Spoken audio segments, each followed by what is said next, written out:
I just finally got to see the 2024 remake of The Crow. When I first saw the trailer, I was a bit taken back. Like everyone was taken back. But like I said before, it was based off the third issue, which this third issue was called Young Justice, something Justice. And this issue had featured two crows. So this movie took inspiration from the third issue, of course, while staying with the character Eric Darvin. And everyone knows the comic book series, the graphic novel, and people also know the 1994 release, The Crow, starring the late Brandon Lee. This one, it stars Bill Skarsgård, who is well known for his portrayal as It or Pennywise. He did Boy vs. the World, and a number of other films. He was in Hemlock Grove, and he's in this movie playing the title character. This movie, both basically, a lot of people are comparing it. Some people are saying no, the first movie did good. Other people were saying this movie did it better, and some people are saying both.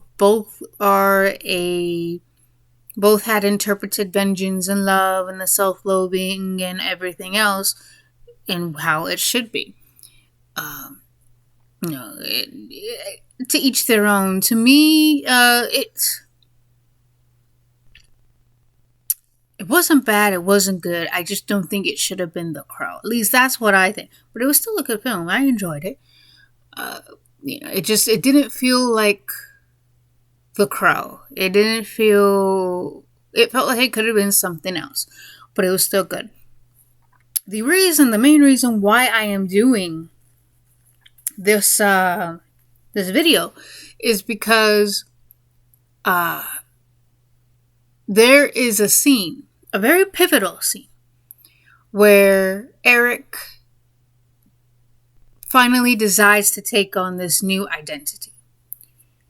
And taking on this new identity, The Crow, there is no turning back. Especially when he made the deal. And even I say ferryman, I don't know his name, but the ferryman said, "You doing this, there is no turning back. There is no turning back. Are you aware of this?" He goes, "Yeah, my soul for hers, for Shelley's." And so he comes back, and their pivotal scene where he becomes the Crow, doing the makeup.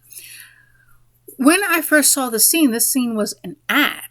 And I was a bit taken back because usually when ads happen, they will put different music over the scene, over the clip, until you see the original one because it's up copyright and things like that. Actually, no, because it turns out that same song, that same music was actually used in the film. It is called Boadicea, and it's from an well-known Irish singer, Enya, who is known for her works in Lord of the Rings, Sweet November, she's Deadpool too, she was there. She's done, she's a well-known artist. But I would say her most well-known work is her work in Sleepwalkers, which is based off a tale that Stephen King wrote. And it was used for the main title sequence, the main theme, and the final fight scene. And it's eerily, it's very eerie. It has been used in many different films. In Criminal Minds, it has been used for some horror films. So it's pretty well known, Unless, like with me, I knew it. The first time I heard the song was from an independent film. I call them the Amateurs, which were the inspirations towards my filmmaking. And they used the song for a film that was the whole vampires versus werewolves. And it always haunted me. Without even looking, without even knowing, I stumbled upon Sleepwalkers. And when I heard that theme, I'm like, that's the theme I've heard, this and that. So that song has been used very many times, and it has been used in this film. It has been used when Eric is becoming the Crow. The whole haunting, na, na, na. And it's funny enough, you would think it's being used, the music is by instruments. No, that's her voice. Yeah, there are some instruments in the background, but that is her voice. That is Enya's voice humming. And it's rather haunting and eerie and things like that. And some people say it goes well with the scene. Yeah, it does. The whole, it's like a theme where in the beginning there was happiness, or, it was one thing, and now the adventure is over. It's the whole, there's no going back.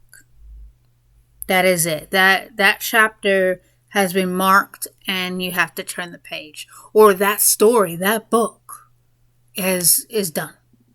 Time for a new story. It's done. It's time for a new story. So that's what, what's haunting about it, and it goes well with the scene. He's, like I said, he's embraced his new identity. There is no going back. He has one shot to do this. After that, that is done. He has to deal with whatever consequence he is willing to face. That's about it. And the song goes well. It was like in when it was used in Sleepwalkers. She's in, the main character, I don't know her name, but she's in the car with Clovis, the cat of the late police officer who went to save her life. Just me and you, Clovis. It's just me and you. She went from a happy and innocent woman to now, I've seen how the world works. I've seen monsters. I've seen evil. I had to face it. This is it, So, kind of like the closing of the story, there's no going back. Whether a lot of bad things have happened or good things have happened, there's some form of growth. But at what cost? What's the consequence? What had to be left behind? What was lost? And what was gained and what is now? So, what I'm trying to say is this song has been used for many things, for many shows and movies. And I was very shocked that you can use any song you want for movies. I thought everything had to be original. Yeah, you could use certain songs, but it doesn't make the scene. Or it's just more of background noise, like in a bar. Or, in some cases, songs that we would know are songs that we have heard on the radio or records, not from another movie being used as a score. That's what I'm trying to say. But yeah, Boadicea. I think that's how you pronounce it. I hope so. If not, I messed up big time. But yeah, go ahead. If you don't know what I'm saying, go ahead and listen to it. Type in Sleepwalker's theme, main title, or type in the Crow makeup scene from 2024, and you will see what I'm talking about. If you already know what I'm talking about, cool, great, you get me, you get it. If not, well, check it out, Yeah, go ahead and check it out.